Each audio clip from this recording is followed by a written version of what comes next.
നമ്മുടെ ജീവിതത്തിലെ മുഴുവൻ പ്രയാസങ്ങൾക്കും പരിഹാരമേകുന്ന ഒരു വിഷയത്തെക്കുറിച്ച് നമുക്കൊന്ന് പഠിച്ചാലോ? എന്തെല്ലാം പ്രയാസങ്ങൾ ലോകത്തുണ്ടോ, എന്തെല്ലാം ടെൻഷൻ ലോകത്തുണ്ടോ, ഏത് ഡിപ്രഷനിലാണ് നിങ്ങളെങ്കിലും അവിടെ നിന്നൊക്കെ നിങ്ങളെ പൊക്കിക്കൊണ്ടുവരുന്ന അത്ഭുത മന്ത്രം. ഇത് പഠിച്ചില്ലെങ്കിൽ ഒരു മുസ്ലിമിനും സമാധാനം കിട്ടൂല, ഒരു മനുഷ്യനും സമാധാനം കിട്ടൂല. ഈ കോലത്തിലേക്ക് ജീവിതം വന്നില്ലെങ്കിൽ നിങ്ങൾ എന്ത് ദിക്റില്ലിട്ടും അതുകൊണ്ട് സമാധാനം ആസ്വദിക്കാൻ നിങ്ങൾക്ക് പറ്റൂല. ഇന്ന് നമ്മെ പടച്ച നാഥനായ റബ്ബുൽ ആലമീനെ തിരിച്ചറിയാൻ സഹായിക്കുന്ന ക്ലാസ്സാണ്. മുഴുവനായി കേൾക്കുക, മറ്റുള്ളവരിലേക്ക് എത്തിച്ചു കൊടുക്കുക. 1000 രൂപ സമ്മാനമായി ലഭിക്കുന്ന ചോദ്യം വീഡിയോയിലുണ്ട്, ഉത്തരം കമൻറ്റ് ചെയ്യുക. അള്ളാഹു എല്ലാവർക്കും ഹൈറും ബറക്കത്തും നൽകി അനുഗ്രഹിക്കുമാറാകട്ടെ. അസ്സലാമു അലൈക്കും വറഹ്മത്തുള്ളാഹി വബറകാതുഹു. എന്തൊക്കെയുണ്ട് എല്ലാവരുടെയും വിശേഷം? സന്തോഷമല്ലേ? എവിടെ പുഞ്ചിരിച്ചുകൊണ്ടൊരു ഹംദ് പറഞ്ഞേ, അൽഹംദുലില്ലാഹി റബ്ബിൽ ആലമീൻ. മാഷാ അല്ലാഹ്, ഈ ഒരു ഹംദിൻ്റെ ബറക്കത്തുകൊണ്ട് ഹൃദ്യമായൊരു പ്രഭാതവും അതിമനോഹരമായൊരു ദിവസവും സമ്മാനമായി തന്ന് കരുണക്കടലായ നാഥൻ നമ്മെ അനുഗ്രഹിക്കുമാറാകട്ടെ. നമ്മുടെ പ്രയാസങ്ങളൊക്കെ അവൻ നീക്കിത്തരട്ടെ. എല്ലാ പ്രയാസങ്ങളും, എന്ത് പ്രയാസമാണെങ്കിലും, ഏറ്റവും വലിയ പ്രയാസം എന്താ? മരിച്ചു എന്നുള്ളതാണ് നമ്മളെ സംബന്ധിച്ചിടത്തോളം. അതുപോലും സിമ്പിളാക്കി തരുന്ന അത്ഭുതം നിറഞ്ഞൊരു മന്ത്രമുണ്ട്. ഇത് തിരിയണമെങ്കിൽ, ഇത് മനസ്സിലാക്കണമെങ്കിൽ നമ്മെ പടച്ച റബ്ബുൽ ആലമീനായ അള്ളാനെ ഉൾക്കൊള്ളണം. അപ്പോൾ കഴിഞ്ഞ ഞായറാഴ്ച നമ്മൾ അള്ളാനെ തിരിച്ചറിയാൻ നമ്മുടെ കൽബിനെ എങ്ങനെ പ്രാപ്തമാക്കാം എന്നുള്ള വിഷയമാണ് സംസാരിച്ചത്, മുത്തുമഇന്നയെക്കുറിച്ചല്ലേ. ഇൻഷാ അല്ലാഹ് ഇന്നും ആ മുത്തുമഇന്നയുടെ മഹത്വം എന്താണെന്നൊന്ന് മനസ്സിലാക്കണം ഇല്ലേ? ആ മുത്തുമഇന്ന തിരിച്ചറിയുമ്പോഴാണ് അതിലേക്ക് എത്താനുള്ളൊരു കൊതി ഉണ്ടാവുള്ളൂ. എങ്ങനെ എത്താമെന്നുള്ളത് അതിന് ശേഷം നമുക്ക് പഠിക്കണം. അങ്ങനെ ലൈഫ് ലോങ് നമ്മുടെ ജീവിതത്തിൽ എന്ത് പ്രശ്നം മുമ്പിൽ വന്നാലും ചിരിച്ചുകൊണ്ട് നേരിടാൻ പറ്റണം. മനസ്സിൽ സമാധാനം നിറയണം, സന്തോഷം നിറയണം. അപ്പോൾ നമുക്ക് ആ വിഷയം ഒന്ന് കേൾക്കാം. അള്ളാഹു ഉൾക്കൊള്ളാൻ തൗഫീക്ക് നൽകി അനുഗ്രഹിക്കുമാറാകട്ടെ. ആ നഫ്സിൻ്റെ തട്ടുകളൊക്കെ ഒന്ന് പറഞ്ഞേ. നമ്മളുള്ള തട്ട് ഏതാണ്? നഫ്സ് അമ്മാറ, അതിൻ്റെ മേലെ ലവ്വാമ, അതിൻ്റെ മേലെ മുൽഹിമ, അതിൻ്റെ മേലെ മുത്മഇന്ന, അതിൻ്റെ മേലെ റാളിയ, അതിൻ്റെ മേലെ മർദിയ, അതിൻ്റെ മേലെ കാമില. കാമിലയിലോട്ടൊന്നും എത്തിയില്ലെങ്കിലും മുത്തുമഇന്നയിലെങ്കിലും എത്തണ്ടേ? നിങ്ങൾ പറയും എത്തണ്ടേ? അല്ലാഹു തൗഫീഖ് ചെയ്യട്ടെ. ചിലർ പറയും, ഉസ്താദ് ഇതിപ്പോ അമ്പിയാക്കൾ ഔലിയാക്കൾക്കൊക്കെ മാത്രമല്ലേ, നമുക്കൊക്കെ പറ്റുമോ? സംശയിച്ചാൽ പോരാ, പറ്റണം. ഞാൻ സ്ട്രെപ്സിൽസ് വായിലിട്ടുണ്ടായിരുന്നു, കുഴപ്പമില്ലല്ലോ, ചുമക്കാതിരിക്കാനാണ്, അല്ലെങ്കിൽ മൊത്തം കുളാവും. അൽഹംദുലില്ലാ, നമ്മളെ കൊണ്ട് പറ്റൂലേ? പറ്റണം. മരിക്കുന്നതിന് മുൻപ് ഒരു തവണയെങ്കിലും നഫ്സ് മുത്തുമഇന്നയിൽ എത്തിയിട്ട് ആ ജീവിതത്തിലെ സൗഭാഗ്യം അനുഭവിച്ചിട്ട് മരിക്കണം. അല്ലാഹു തൗഫീഖ് ചെയ്യട്ടെ. വേണ്ട, ഇപ്പൊ നമ്മൾ മരിച്ച് ഖബറിൽ കിടത്താൻ പോവാണ് അല്ലേ? നമ്മളെ കിടത്തി ഖബറിട്ട് മണ്ണിട്ട് മൂടി, പള്ളിയിലെ മൊല്ലാക്ക വന്ന് മയ്യത്തിന്റെ തലഭാഗത്തിരുന്നിട്ട് തൽഖീൻ ചൊല്ലിത്തരും അല്ലേ? തൽഖീൻ ചൊല്ലിക്കഴിഞ്ഞ് ലാസ്റ്റ് ഒരു ആയത്തോതും. എന്താ ആയത്ത്? യാ അയ്യതുഹൻ നഫ്സുൽ മുത്മഇന്ന ഇർജിഇ ഇലാ റബ്ബികി റാദിയതൻ മർദിയ ഫദ്ഖുലി ഫീ ഇബാദി വദ്ഖുലി ജന്നതി. ഓ പരിശുദ്ധാത്മാവേ. ആര്? ചിലപ്പോ കള്ളുടിയനാണ് കിടക്കണമെങ്കിലും അവനെ വിളിക്കണത് എങ്ങനെയാ? പരിശുദ്ധാത്മാവേ എന്നാ. എന്തേ? ഒരു പ്രതീക്ഷയാണ്, ശുഭപ്രതീക്ഷ. അപ്പൊ സാധാരണക്കാരനെ കൊണ്ടും എങ്ങോട്ടെത്താൻ പറ്റും? നഫ്സ് നിങ്ങൾ പറയണില്ല, അംബാനിക്ക് പോലും കിട്ടാത്ത സാധനമാണ് ഈ കൊടുക്കണത്, എന്നിട്ട് നിങ്ങൾക്ക് ഒരു ഉഷാറില്ലല്ലോ. ഇത് വീഡിയോയിൽ വരുമ്പോഴേ ഉസ്താദ് മുറുക്കുകയാണെന്നൊക്കെ കരുതും, അതുകൊണ്ടാണ് ഞാൻ എടുത്തു പറഞ്ഞത്. അംബാനിക്ക് കിട്ടാത്ത സാധനമാണിത്. സമ്പത്ത് ഒരുപാടുണ്ടായതുകൊണ്ട് സമാധാനം ഉണ്ടാവോ? സമാധാനം നിരന്തരം ആസ്വദിക്കണമെങ്കിൽ നഫ്സ് മുത്തുമഇന്നയിലെത്തണം. അല്ലേ വല്ലപ്പോഴും ഒന്ന് കിട്ടിയാൽ മതി, വല്ലപ്പോഴും ഒന്ന് കിട്ടും, അപ്പൊ തന്നെ പോകും. ഇപ്പൊ നമ്മുടെ ദിക്ർ മജ്‌ലിസ് ചിന്തിച്ചു നോക്കിയേ, ദിക്റാൽക്കൊക്കെ നമ്മളൊന്നിരിക്കും. ദിക്ർ ചൊല്ലുമ്പോ കൽബിൽ ആര് മാത്രം? പുറത്തോട്ടിറങ്ങി ആര് കൽബിലില്ല? പോയില്ലേ? ദിക്ർ മജ്‌ലിസിൽ ഇരിക്കുമ്പോ കൽബിൽ ആര്? പുറത്തോട്ടിറങ്ങുമ്പോ ഇല്ലാത്തതാര്? അല്ലാഹ്. അപ്പൊ അങ്ങനെ ആയാൽ മതിയോ? നിരന്തരം അത് വേണം. അല്ലാഹു തൗഫീഖ് ചെയ്യട്ടെ. ആ നഫ്സ് മുത്മഇന്നയിൽ എത്തിയാ പിന്നെ മരണം പോലും, അതാണ് നമ്മുടെ പാട്ട് പണ്ട് പാടുമായിരുന്നില്ലേ? ഭ്രാന്തായാൽ എന്തു സുഖം, സക്കറാത്തുൽ മൗത്ത് എന്തു രസം. ആ ഭ്രാന്ത് ഏത് ഭ്രാന്ത? ഈ പറഞ്ഞ മുത്തുമഇന്നയുടെ ഭ്രാന്താണ്. അത് ഭ്രാന്ത് എന്നൊക്കെ ഒരു കവിയുടെ ഭാവനയിൽ പറയുന്ന സംഗതിയാണ്. ഇലാഹിനോടുള്ള പ്രണയത്തിൽ എല്ലാം എല്ലാം മറക്കുന്ന മനോഹരമായൊരവസ്ഥ. മരണമായി കഴിഞ്ഞാൽ ഇസ്രായേലേ മോനെപ്പാ പിടിച്ചോണ്ട് പോയിക്കോ. കാരണം എന്താ? ഇപ്പൊ 5 ഗൾഫിൽ പോയ ആളുകൾ, പ്രവാസികളുണ്ട് കൂട്ടത്തില് ഉണ്ട്. എത്ര നാൾ കൂടുമ്പോഴാണ് നാട്ടിലേക്ക് വരിക? 2 കൊല്ലം. എന്തായിരിക്കാം മനസ്സിൽ ആഗ്രഹം? ഭയങ്കര സന്തോഷമായിരിക്കൂലേ? എനിക്ക് കെട്ടിയോളെ കാണണം, പിള്ളേരെ കാണണം. ഇവിടെ ഇത് മരിക്കാൻ കിടക്കാൻ നേരത്ത് ഞാൻ ആരെ കാണാനേ പോണേ? അള്ളാനെ കാണാൻ. അപ്പൊ ഗൾഫിൽ നിന്ന് വരണേനേക്കാളും ഏറ്റവും വലിയ സന്തോഷം മരിക്കാൻ കിടക്കുമ്പോഴായിരിക്കും. ആർക്ക്? നഫ്സ്. കാരണം അവന്റെ മനസ്സിൽ ബോധ്യമുണ്ട് അവൻ ആരെ കാണാനേ പോണത്. നിങ്ങൾ പറയണില്ല ആരെ കാണാനാ പോണത്? അള്ളാനെ കാണാൻ. അവൻ പിന്നെ കരയണോ? അള്ളാ എന്റെ പിള്ളേര് പോവോ, എന്റെ കെട്ടിയോളിഞ്ഞ് എങ്ങനെ ജീവിക്കും, അവള് വേറെ കാര്യം കെട്ടുവോ എന്നുള്ള ടെൻഷനൊക്കെ വേണ്ടതുണ്ടോ? നിങ്ങൾ പറയണില്ല. പറ മക്കളെ, അവൻ അള്ളാനെ കാണാനാണ് പോണത്. ഇമാം മൻസൂർ റഹിമഹുല്ല പറയുന്നുണ്ട്, എന്താണ് നഫ്സ് മുത്മഇന്ന എന്ന് പറഞ്ഞാല്? അള്ളാഹുവാണ് എന്റെ റബ്ബ് എന്ന് തിരിച്ചറിയുകയും ആ റബ്ബ് കൊടുക്കുന്നതിൽ തൃപ്തിപ്പെട്ട് നിൽക്കുകയും ചെയ്യലാണ് നഫ്സ് മുത്മഇന്ന.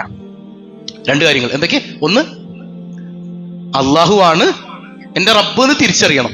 ആ റബ്ബ് കൊടുക്കുന്നതിൽ റബ്ബ് രോഗം തന്നാൽ എന്റെ റബ്ബ് തന്ന രോഗം.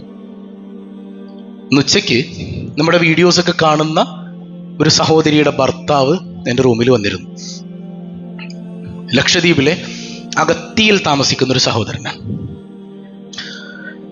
അദ്ദേഹത്തിന്റെ ഭാര്യക്ക്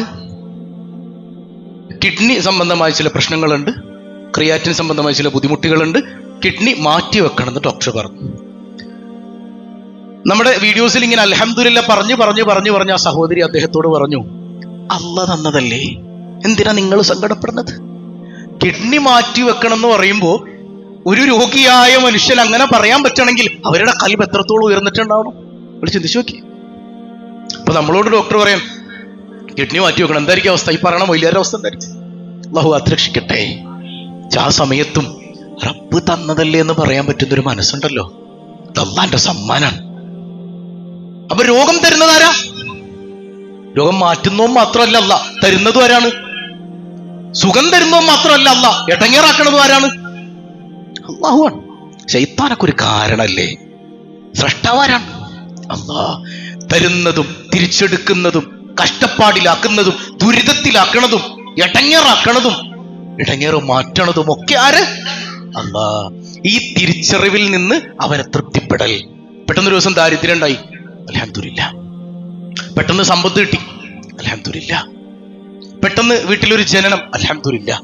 പെട്ടെന്നൊരു മരണം, അൽഹംദുലില്ലാ. എല്ലാം അൽഹംദുലില്ലാ അൽഹംദുലില്ലാ അൽഹംദുലില്ലാ. ഈ മനസ്സ് നഫ്സ് മുത്തുമഇന്നയിലെത്തിയവനുള്ളതാണ്. അള്ളാഹു ഉൾക്കൊള്ളാൻ തൗഫീക്ക് നൽകട്ടെ. നഫ്സ് മുത്തുമഇന്നയിലെത്തിയ ചില അടയാളങ്ങൾ ഞാൻ പറഞ്ഞു തരട്ടെ. ഉറക്കം വരുന്നുണ്ട് എനിക്ക്? ഒരടയാളം. ഒന്ന്, മിനശ്ശക്കി ഇലൽ യഖീൻ, സംശയത്തിൽ നിന്ന് ഉറപ്പിലേക്ക് വരും. ഇങ്ങനെ കേട്ടില്ല? നിങ്ങൾ പറയും, ഒരടയാളം പറഞ്ഞേ. സംശയത്തിൽ നിന്ന്. അള്ളാഹിനെ കുറിച്ച് വല്ല സംശയം എന്റെ മനസ്സിലുണ്ടാവോ? ഇല്ല. റസൂലുള്ളാഹിനെ കുറിച്ച്, മലായിക്കത്തുകളെ കുറിച്ച്, കിതാബിനെ കുറിച്ച് ഒരു സംശയമില്ല. ഏത് യുക്തിവാദി എന്ത് പറഞ്ഞാലും 100% ഞാൻ അടിപൊളിയാണ്. ഇപ്പൊ നമ്മുടെ ഭാര്യ ഭർത്തൃ ജീവിതത്തിൽ നിങ്ങൾ ചിന്തിച്ചു നോക്കിയേ, സംശയരോഗം വന്ന ജീവിതം തീർന്നില്ലേ? പറയും. കെട്ടിയും ഫോൺ എടുക്കുമ്പോഴത്തേക്കും ആരായിരിക്കും അല്ലേ, അവർക്ക് സംശയം. ഈ രോഗം വന്നാ പിന്നെ ജീവിതത്തിൽ സമാധാനം ഉണ്ടാവില്ല. ഇതേ സംശയ രോഗം അള്ളാഹുവും നമ്മളും തമ്മിൽ വരാറുണ്ട് ഇടക്കിടക്ക്. എപ്പോഴും രോഗം പ്രയാസമൊക്കെ വരുമ്പോ പടച്ചോൻ എന്നെ കൈവിട്ട് നാട്ട തോന്നണത്. ഈ സംശയ രോഗമുള്ളവൻ രക്ഷപ്പെടൂല. എന്റെ അടിമ എന്നെ കുറിച്ച് എങ്ങനെയാണോ ചിന്തിക്കുന്നത് ഞാൻ അങ്ങനെയാണോ എന്ന് അള്ളാഹു പറഞ്ഞതായി സയ്യിദുനാ റസൂലുള്ളാഹ്. ഇങ്ങനെ എന്റെ അടിമ എന്നെ കുറിച്ച് എങ്ങനെയാണോ മനസ്സിലാക്കുന്നത് ഞാൻ അങ്ങനെ. എന്റെ റബ്ബ് കാരുണ്യവാനാണ്. ഇത് അവന്റെ പരീക്ഷണാണ്.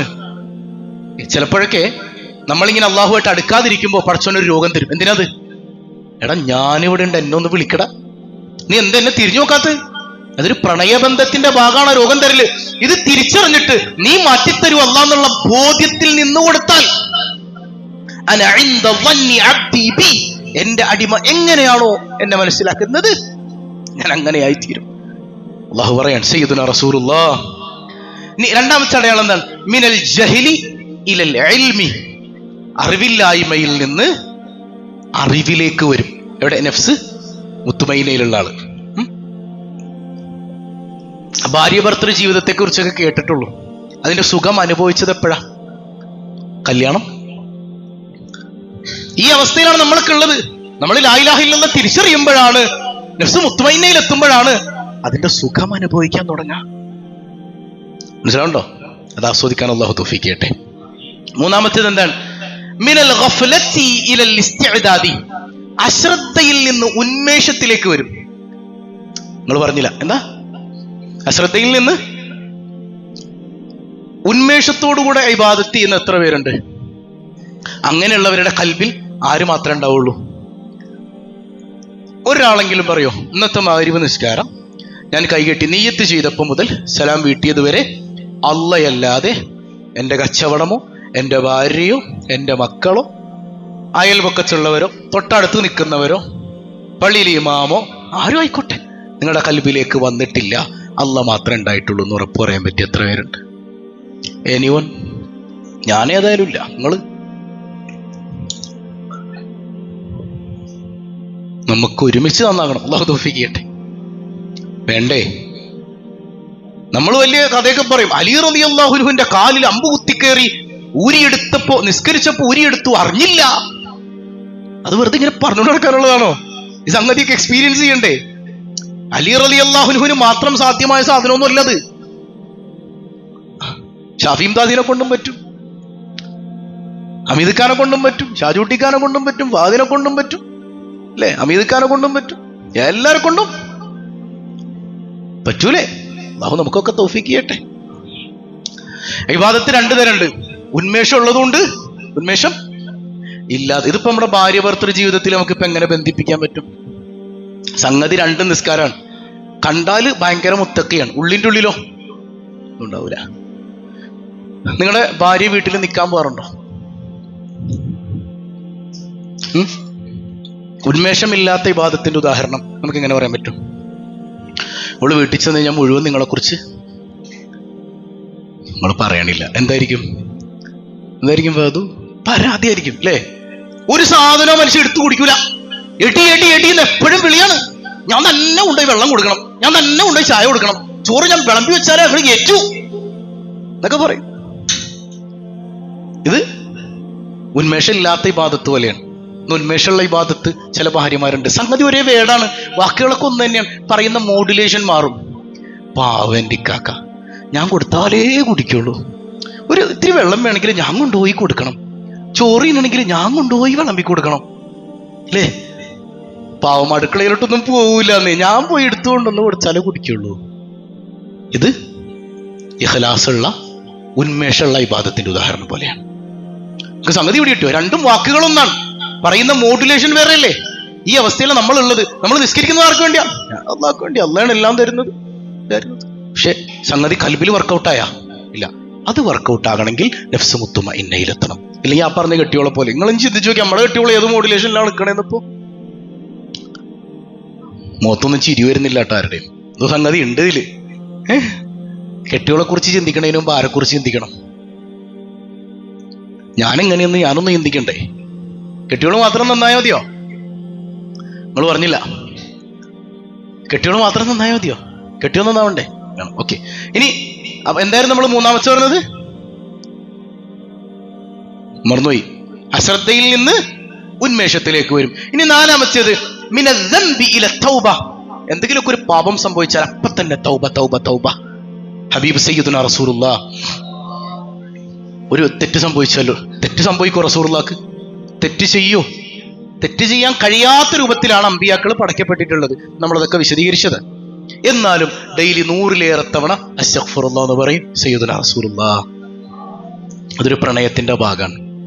സ്നേഹമുള്ള ഭാര്യ, സ്നേഹമുള്ള ഭർത്താവ് ഇടയ്ക്കിടയ്ക്ക് പറയും, എന്നോട് പൊരുത്തപ്പെടണോട്ടാ, അല്ലേ? നിനക്ക് വിഷമായോ? ഞാൻ അങ്ങനെ ചെയ്ത വിഷമായോ? ഇങ്ങനെ ചെയ്ത വിഷമായോ? സംഗതി വിഷമമൊന്നായിട്ടുണ്ടാവില്ല. എന്നാൽ ഇവന്റെ മനസ്സിൽ ആ സ്നേഹത്തിന്റെ ആധിക്യം കൊണ്ട് ഇടക്കിടക്കിടക്കിടക്ക് ഇങ്ങനെ ചോദിക്കും, എന്തുകൊണ്ടത്? ഇതുപോലെ ഇടക്കിടക്ക്, പടച്ചോനെ ഞാനിപ്പോ ചെയ്ത സംഗതി നിനക്ക് ഇഷ്ടായോ അല്ലാ? നിനക്ക് ഇഷ്ടായില്ലേ അല്ലാ? അസ്തഗ്ഫിറുല്ലാ അസ്തഗ്ഫിറുല്ലാ. ഈ പ്രണയത്തിൽ അധിഷ്ഠിതമായ മനസ്സ് മുത്തുമഇന്നയിലേ ഉണ്ടാകൂ. ഇത് പഠിപ്പിക്കുന്നുണ്ട് സയ്യിദുനാ റസൂലുള്ളാഹ്. അഞ്ചാമത്തേത് മിനൻ നിഫാഖി ഇലൽ ഇഖ്ലാസി. കാപട്യത്തിൽ നിന്ന് എങ്ങോട്ട് വരും? ഇഖ്ലാസിലേക്ക് വരും. കാപട്യം, കല്യാണത്തിനും ഒരുപാട് പ്രണയം ഉണ്ടായിരുന്നു. കല്യാണം കഴിഞ്ഞപ്പോ ഒരാള് മാത്രമായി. അതാരാ? നിങ്ങൾ പറയണില്ല. ആരത്? ഭാര്യ. എന്ത് പറയാൻ ഉഷാറില്ലാത്ത എന്താണ്? ആര് മാത്രമായി? കുഞ്ഞുമക്ക ഒരു ഉഷാർ വന്നില്ല കേട്ടാ അല്ലേ? ഭാര്യ മാത്രമായി. അപ്പൊ നിഫാഖിൽ നിന്ന് എങ്ങോട്ട് വന്നു? ഇഖ്ലാസിലേക്ക് വന്നു. ഖൽബിൽ ഒരുപാട് ശിർക്കൻ സാധനങ്ങൾ കിടപ്പുണ്ട്. അഹങ്കാരമുണ്ട്, ഈഗോ ഉണ്ട്, പൊങ്ങച്ചുണ്ട്, അസൂയുണ്ട്. ഈ വിഗ്രഹങ്ങളെ ഒക്കെ തകർത്തു ലാ ഇലാഹ ഇല്ലല്ലാഹ് പറയുന്നതോടുകൂടി ആര് മാത്രം? നിങ്ങളെ കല്യാണം കഴിഞ്ഞല്ലേ? കല്യാണം കഴിഞ്ഞോ? നിങ്ങൾ പറയണില്ല. ഹുസൈൻ അറിയാൻ പാടില്ലേ? അങ്ങനെയല്ലേ, ഒരു സംഗതിയല്ലേ നിങ്ങൾ പറയും. കല്യാണം കഴിഞ്ഞോ? കഴിഞ്ഞു. നിക്കാഹ് ചെയ്തായിരുന്നോ? നിക്കാഹ് ചെയ്യാണ്ട് കല്യാണം കഴിയുന്നല്ലേ? നിക്കാഹിൽ നിങ്ങൾ എന്താ പറഞ്ഞ്? നിക്കാഹ് ചെയ്യാൻ നേരത്ത് പറഞ്ഞൊരു വാക്കുണ്ടല്ലോ, എന്താ അത്? നിങ്ങളുടെ മകൾ വാത്തുമ്മത്താത്താനെ, അത്തയില്ല വാത്തുമ്മാനെ ഇത്ര ഗ്രാം സ്വർണ്ണാഭരണം മഹറിന് നിക്കാഹ് ചെയ്തു അല്ലേ? സ്വീകരിച്ചു. ഇത് ആദ്യം പറഞ്ഞതാരാ?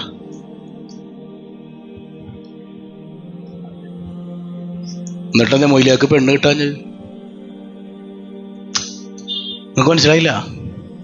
നിങ്ങളുടെ മകൾ ഇന്നാലിന്നാളെ ഇത്ര ഗ്രാം സ്വർണ്ണാഭരണത്തിന് ഞാൻ നിക്കാഹ് ചെയ്തു എന്നാ പറഞ്ഞത്. ആരാ ആദ്യം പറഞ്ഞത്? പള്ളിയിലെ ഹത്തീബാണ് പറഞ്ഞത്. ഇത് ഹത്തീബിന് കൊടുത്തത് 1000, പെണ്ണ് നിങ്ങൾക്കും. അപ്പൊ അങ്ങനെ സംഭവിച്ചു. ശരിക്കും പെണ്ണാർക്ക് കിട്ടണം? നിങ്ങൾ പറയണില്ല. ശരിക്കും ആർക്ക് കിട്ടണം? അത് ആ സംഗതി വെച്ച് നോക്കുകയാണെങ്കിൽ നിക്കാഹിന്റെ സീതയില് ആ വക വർത്താനൊക്കെ പറയണത് ആരാ? പള്ളിയിലെ മൊയ്ലിയാരല്ലേ? എന്നിട്ട് പോകാൻ നേരത്ത് നിങ്ങൾ വിളിച്ചോണ്ട് പോയിട്ട് വേണ്ടാന്ന് പറഞ്ഞാൽ ഇങ്ങനെ കുത്തിക്കയറ്റി വെച്ച് കൊടുക്കണ സംഗതി അല്ലാതെ പെണ്ണും ഇവർക്ക് കിട്ടിയില്ല. കിട്ടിയോ? എന്താ കിട്ടാഞ്ഞത്? മൂപ്പരെപ്പോഴും നിഫാഖില. ഇഖ്ലാസിലേക്ക് വന്നോ? ഇഖ്ലാസുള്ള മനുഷ്യനോടെ തലയിലൊരു തട്ടോട്ട് ഇപ്പുറത്ത് നിപ്പുണ്ട്. ആ ചങ്ങാതി ഇഖ്ലാസോടെ പറഞ്ഞിട്ടുള്ളൂ പെണ്ണായാക്കുള്ളതാ. അല്ലോ ബാബിസായ, അങ്ങനെയല്ലേ? നിങ്ങൾക്ക് കിട്ടിയില്ലല്ലോ. ഏത്? അപ്പോ നിഫാഖിൽ നിന്ന് എങ്ങോട്ട് വരും? നമ്മള് പറയണില്ല, ഇഖ്ലാസിലേക്ക് വരും. വരണ്ടേ? ഇത് നഫ്സ് മുത്മഇന്നയിലാണ് ആസ്വദിക്കാൻ കഴിയാ. അല്ലാഹു അതിന് തൗഫീഖ് നൽകുമാറാകട്ടെ. വമിനൽ കദിബി ഇല സുദ്ഖി. കളവിൽ നിന്ന് സത്യത്തിലേക്ക് വരും. അത് നമ്മൾ കഴിഞ്ഞ ആഴ്ച പറഞ്ഞു.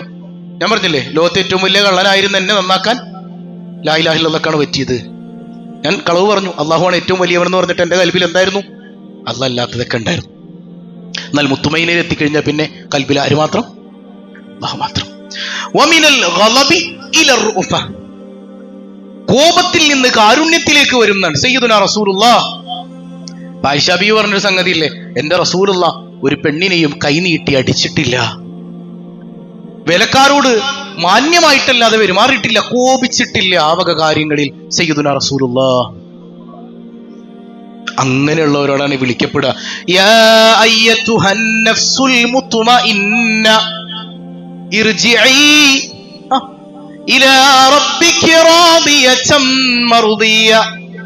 ഈ ആയത്തിറങ്ങിയപ്പോ സിദ്ദീഖ് റളിയല്ലാഹു അൻഹു പറയുന്നുണ്ട്, എന്തൊരു ഭാഗ്യമാണല്ലേ നബിയെ ഈ വിഭാഗത്തിന്റെ. റസൂലുള്ളാഹ് പറയുന്നുണ്ട്, സിദ്ദീഖേ, നിങ്ങൾ അവരുടെ നേതാവല്ലേ, നിങ്ങളതിൽ മെമ്പറല്ലേ സിദ്ദീഖ്? സയ്യിദുനാ റസൂലുള്ളാഹ്. ഈ ആയത്ത് എപ്പോഴേ ഇറങ്ങിയെന്നറിയോ? നിങ്ങൾക്ക് അറിയോ? ഒരു മഹാനായ സ്വഹാബി വര്യനുണ്ട്, സയ്യിദുനാ ഹുബൈബ് റളിയല്ലാഹു അൻഹു. ഹുബൈബ് റളിയല്ലാഹു അൻഹു ആരാന്നറിയോ? സമാധാനത്തോടെ ജീവിച്ച് സമാധാനത്തോടെ മരിച്ച മഹാനാണ്. അല്ല, സമാധാനത്തോടെ കൊല ചെയ്യപ്പെട്ട മഹാനാണ് സയ്യിദുനാ ഹുബൈബ്.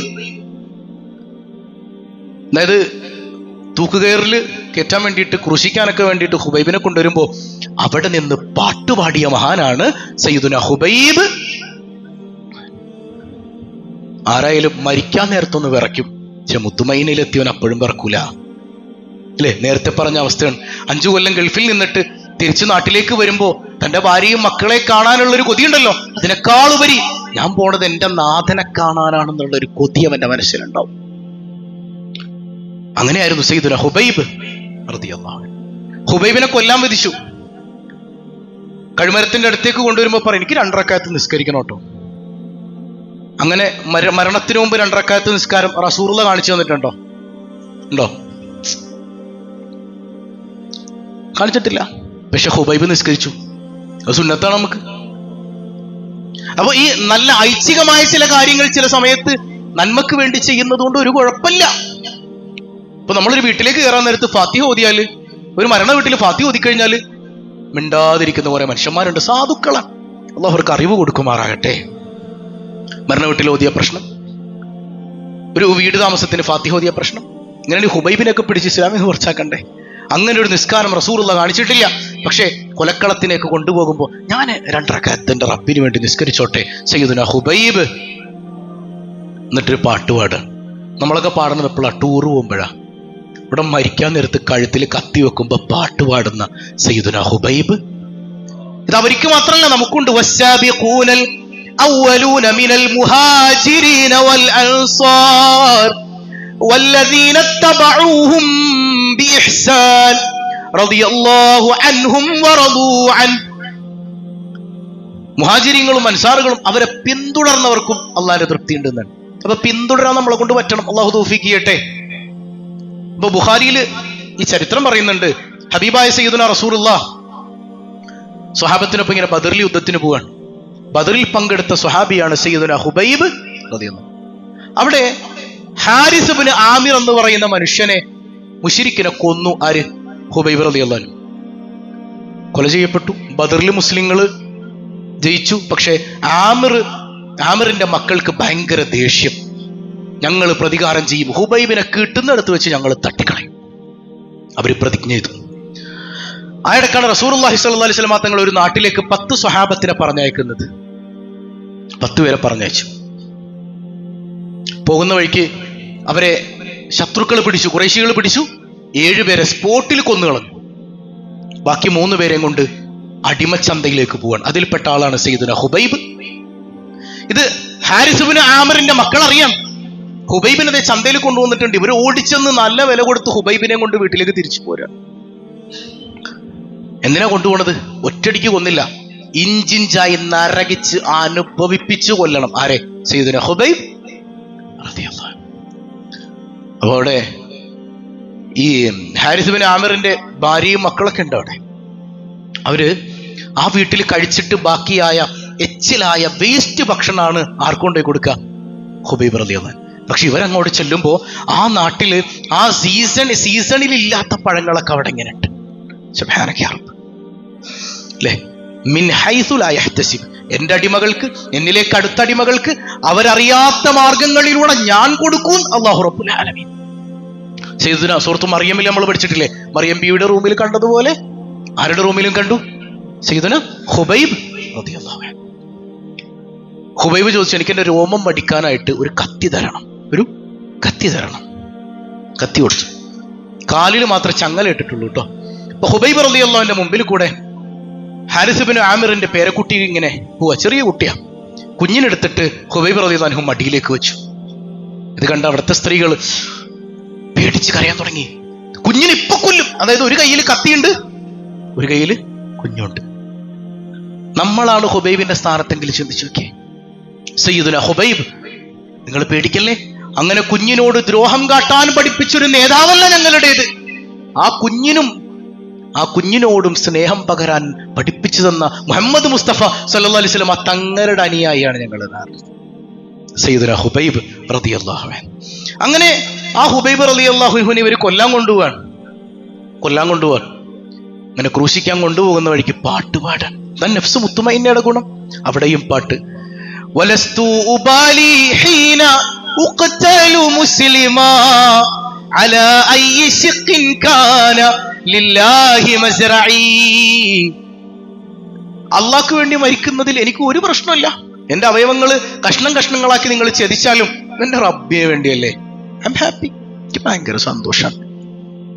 എൻ്റെ അവയവങ്ങളിൽ എൻ്റെ റബ്ബ് ബറക്കത്ത് ചെയ്യുമെന്ന ആ മനോഹരമായ സ്വപ്നം എനിക്കുണ്ട് എന്ന് സയ്യിദുനാ ഹുബൈബ്. എന്നാണ് മരിക്കാൻ പോകുമ്പോഴും ചിരിച്ച് ഹാപ്പിയായി അല്ലെ, പാട്ടും പാടി മരിക്കുക. മരണത്തെ പേടിക്കണം എന്തിനാ? കാരണം ഞാൻ ആരെ കാണാൻ പോണത്? ഗൾഫിൽ നിന്ന് കെട്ടിയോളെ കാണാൻ വരുമ്പോൾ നിനക്ക് സന്തോഷം, നിന്നെ പഠിച്ച നാഥനായ റബ്ബിനെ കാണാൻ വേണ്ടി പോകുമ്പോൾ നിനക്ക് സങ്കടമെങ്കിൽ നമ്മൾ എവിടെ എത്തിയിട്ടില്ല? നഫ്സ് മുത്തുമൈനയിലേക്ക് എത്തിയിട്ടില്ല. മരിക്കുമ്പോഴും ദ ഹാപ്പിയസ്റ്റ് മൊമെന്റ്, ഏറ്റവും സന്തോഷം നിറഞ്ഞ മൊമെന്റ് അതെന്റെ മരണമാക്കി തരണേ അല്ലാ. ഒരു വല്ലാത്ത പ്രാർത്ഥനയാണ്. എന്റെ ജീവിതത്തിലെ ഏറ്റവും സന്തോഷം നിറഞ്ഞ നിമിഷം നീ എന്റെ മരണമാക്കണേ അല്ലാ. ഏറ്റവും സന്തോഷം നിറഞ്ഞ നിമിഷമാകണം മരണം. ഹബീബ് സല്ലല്ലാഹു അലൈഹി വസല്ലം തങ്ങൾ പറഞ്ഞില്ലേ, അർ-റഫീഖുൽ അലാ, എനിക്ക് എന്റെ റബ്ബിനെ കണ്ടാ മതി. ഇസ്രായേൽ വന്ന് ചോദിക്കുന്നുണ്ട്, നബിയെ നിക്കാണോ പോരാണോ? അർ-റഫീഖുൽ അലാ, എന്റെ ഏറ്റവും ഉന്നതനായ കൂട്ടുകാരൻ. അതാരത്? അല്ലാ. റബ്ബ് മതി, എനിക്ക് ആ റബ്ബിന്റെ അടുത്ത് പോയാൽ മതി. ഇവിടെ നിൽക്കണത് എന്തിനാ? സയ്യിദുനാ റസൂലുള്ളാഹ്. നമ്മളോട് ചോദിക്കണം, മരിക്കണോ ഇവിടെ നിൽക്കണോ? 10 കൊല്ലം കൂടെ കിട്ടുമോ അല്ലേ? കാരണം നമ്മൾ അങ്ങോട്ട് വളർന്നിട്ടില്ല. അല്ലാഹു തൗഫീഖ് ചെയ്യട്ടെ. അവസാനം കഴുമരത്തിലേക്ക് കയറ്റുമ്പോൾ ചോദിക്കുന്ന ഒരു ചോദ്യമുണ്ട്, ബുഖാരി ഉദ്ധരിക്കുന്നുണ്ട്. ഹുബൈബ്, നിന്നെ ഞങ്ങൾ രക്ഷപ്പെടുത്താം, ഒരൊറ്റ കാര്യം, ഒരു യെസ് പറഞ്ഞാൽ മതി. യെസ് പറഞ്ഞാൽ മതി. എന്താണ് പറയേണ്ടത്? എന്റെ ഈ സ്ഥാനത്ത് മുഹമ്മദ് നബി ആയിരുന്നെങ്കിൽ എത്ര നന്നായിരുന്നേനെ. ഇതിനൊരു സമ്മതം മൂളിയാൽ മതി, വെറുതെ പറഞ്ഞാൽ മതി. മഅദല്ലാഹ്, എന്റെ റസൂലുള്ളാഹി സ്വല്ലല്ലാഹു അലൈഹി വസല്ലം തങ്ങളുടെ കഴുത്തിൽ ഈ കയർ പോയിട്ട് അവിടുത്തെ കാലിൽ മണ്ണ് പറ്റുന്നത് പോലും ഹുബൈബിന് സഹിക്കില്ല. സയ്യിദുനാ ഹുബൈബ് പാട്ടും പാടിയിട്ട് കഴുമരത്തിൽ കിടന്ന് ഷഹീദായ സയ്യിദുനാ ഹുബൈബ്. ഉടനെ ആയത്തിറങ്ങാൻ, യാ അയ്യതുഹൻ നഫ്സുൽ മുത്മഇന്ന, ഓ പരിശുദ്ധാത്മാവേ, ഇർജിഇ ഇലാ റബ്ബിക്, നിന്റെ നാഥനിലേക്ക് മടങ്ങി വരൂ. റാദിയ, തൃപ്തിപ്പെട്ടവനായ നിലയ്ക്ക് അല്ലേ. അള്ളാഹ്ക്ക് നിന്നിഷ്ടാണ് മോനെ, നിനക്ക് പടച്ചോൻ ഇഷ്ടാണ് മോനെ, ഇങ്ങോട്ട് പോര്, ഇങ്ങോട്ട് പോര്. അള്ളാഹ് വിളിക്കുകയാണ്. ഹബീബായ തങ്ങൾ പറയുന്നുണ്ട്, ഉസ്തുശഹിദ ഹുബൈബ്, ഹുബൈബ് ഷഹീദായിട്ടുണ്ട് സഹാബ. സയ്യിദുനാ റസൂലുള്ളാഹ്. നഫ്സ് മുത്മഇന്നയിലെത്തിയാൽ സുഖം, ജീവിതവും സുഖം. ഇത് അവിടെ കിട്ടുമെന്നല്ല, ഈ ദുനിയാവിൽ എത്ര വലിയ ടെൻഷൻ ഇടയിലും ടെൻഷൻ ഫ്രീ ആയി ജീവിതം ആസ്വദിക്കാൻ പറ്റും. വേണ്ടേ? നമുക്കങ്ങോട്ട് യാത്ര ചെയ്യണ്ടേ? അല്ലാഹു തൗഫീഖ് ചെയ്യുമാറാകട്ടെ. അൽഹംദുലില്ലാഹ്. അപ്പം എല്ലാവരും കേട്ടല്ലോ. ഇതുപോലെ ഉൾക്കൊള്ളാൻ അല്ലാഹു തൗഫീഖ് നൽകട്ടെ. ഒരുപാട് ആളുകൾ ദുആ കൊണ്ട് വസിയ്യത്ത് ചെയ്തിട്ടുണ്ട്. എല്ലാവരുടെയും ലക്ഷ്യങ്ങൾ അല്ലാഹു പൂർത്തീകരിക്കട്ടെ. ഇപ്പോൾ അതുപോലെ തന്നെ ഒരു സയ്യിദത്ത് റസൂലുള്ളാഹി സ്വല്ലല്ലാഹു അലൈഹി വസല്ലം തങ്ങളുടെ പേരക്കുട്ടിയായ ഒരു സഹോദരി പ്രത്യേകം ദുആ കൊണ്ട് വസിയ്യത്ത് ചെയ്തിട്ടുണ്ട്. അവരുടെ കുടുംബത്തിൽ പല പ്രയാസങ്ങളുള്ളതായിട്ട് അറിയിച്ചിട്ടുണ്ട്. അല്ലാഹു സമാധാനം കൊടുക്കട്ടെ. അതുപോലെ നമ്മുടെ അഗത്തി ദ്വീപിൽ നിന്ന് വന്നൊരു സഹോദരൻ, അദ്ദേഹത്തിൻ്റെ ഭാര്യ നിരന്തരം നമ്മുടെ സ്വബാഹുൽ ഖൈറും മറ്റ് ക്ലാസ്സുകളൊക്കെ കാണുന്നവരാണ്. അവരുടെ കിഡ്നി മാറ്റി വെക്കണമെന്ന് ഡോക്ടർ പറഞ്ഞു എന്നാണ്. എല്ലാ പ്രയാസങ്ങളും അള്ളാഹു നീക്കിക്കൊടുത്ത് ഈ സദസ്സിൻ്റെ വറക്കത്ത് കൊണ്ട് അള്ളാഹു സൗഖ്യം നൽകി അനുഗ്രഹിക്കുമാറാകട്ടെ. പക്ഷേ ഇത് ഡോക്ടർ പറഞ്ഞപ്പോഴും അവരുടെ ഭർത്താവ് പറഞ്ഞത് ആ സഹോദരി അൽഹംദുലില്ലാ പറഞ്ഞു എന്നാണ്. അപ്പോൾ നമുക്ക് സ്വബാഹുൽ ഖൈർ കൊണ്ട് കിട്ടിയ ഏറ്റവും വലിയ സമ്മാനം എന്താ? ഏത് പ്രതിസന്ധിയിലും അൽഹംദുലില്ലാ പറയാൻ കഴിയുക എന്നുള്ളതാണ്. അള്ളാഹു നിലനിർത്തുമാറാകട്ടെ.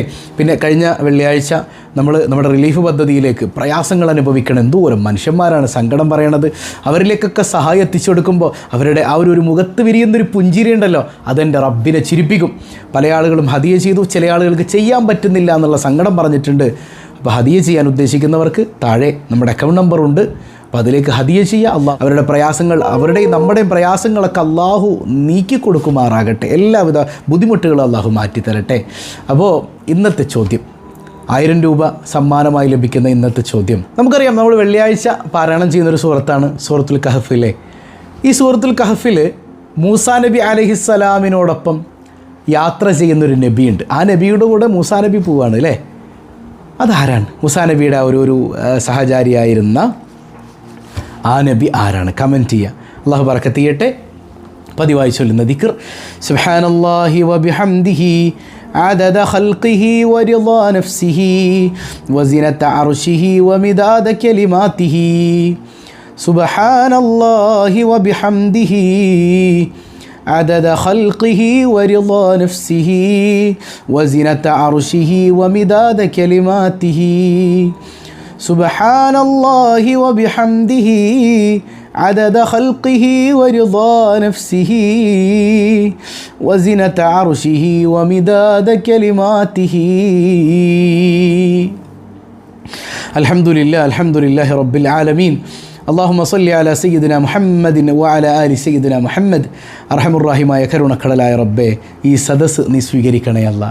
ഞങ്ങളുടെ മനസ്സിൽ ഇത് അനുഭവിക്കാൻ ആസ്വദിക്കാനുള്ള തൗഫീക്ക് നൽകണേ അല്ലാ. പ്രയാസങ്ങൾ അനുഭവിക്കുന്നവരുടെ പ്രയാസങ്ങളെല്ലാം നീക്കണേ അല്ലാ. ഇന്ന് പഠിച്ചതുപോലെ ജീവിതത്തിൽ അന്വർത്ഥമാക്കാൻ, ആ മുത്തുമഇന്നയിലെത്തി അതിൻ്റെ സുഖം അനുഭവിക്കാൻ തൗഫീക്ക് നൽകണേ അല്ലാ. ഒരുപാട് ദുആ വസിയ്യത്തുകൾ കമൻറ്റ് ബോക്സിലും അല്ലാതെയുമായി വന്ന ഒരുപാട് ദുആ വസിയ്യത്തുകൾ. എല്ലാവരുടെയും ലക്ഷ്യങ്ങൾ എന്താണെന്ന് നിനക്കറിയാമല്ലോ പടച്ചോനെ, പൂർത്തീകരിക്കണേ അല്ലാ.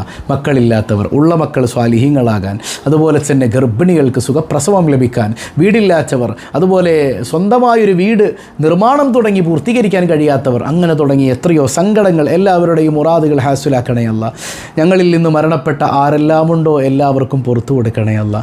ഞങ്ങൾ ആരെയും നീ പെട്ടെന്ന് വിളിക്കല്ലേ അല്ലാ. ആഫിയത്തുള്ള ദീർഘായുസ് നിൻ്റെ ത്വാഅത്തിൽ നൽകണേ അല്ലാ. ഞങ്ങളെയും ഞങ്ങളിൽ നിന്ന് വിട പറഞ്ഞവരെയും അഷ്റഫുൽ വറ റസൂലുള്ളാഹി സ്വല്ലല്ലാഹു അലൈഹി വസല്ലമ തങ്ങളോടൊപ്പം നിൻ്റെ കാരുണ്യത്തിൽ ഒരുമിപ്പിക്കണേ അല്ലാ. ബിഹഖി സ്വല്ലല്ലാഹു അലാ മുഹമ്മദ് സ്വല്ലല്ലാഹു അലൈഹി വസല്ലം സ്വല്ലല്ലാഹു അലാ മുഹമ്മദ് സ്വല്ലല്ലാഹു അലൈഹി വസല്ലം അല്ലാഹുമ്മ സ്വല്ലി അലാ മുഹമ്മദ് യാ റബ്ബി സ്വല്ലി അലൈഹി വസല്ലം. വസ്സലാമു അലൈക്കും വറഹ്മത്തുള്ളാഹി വബറകാതുഹു.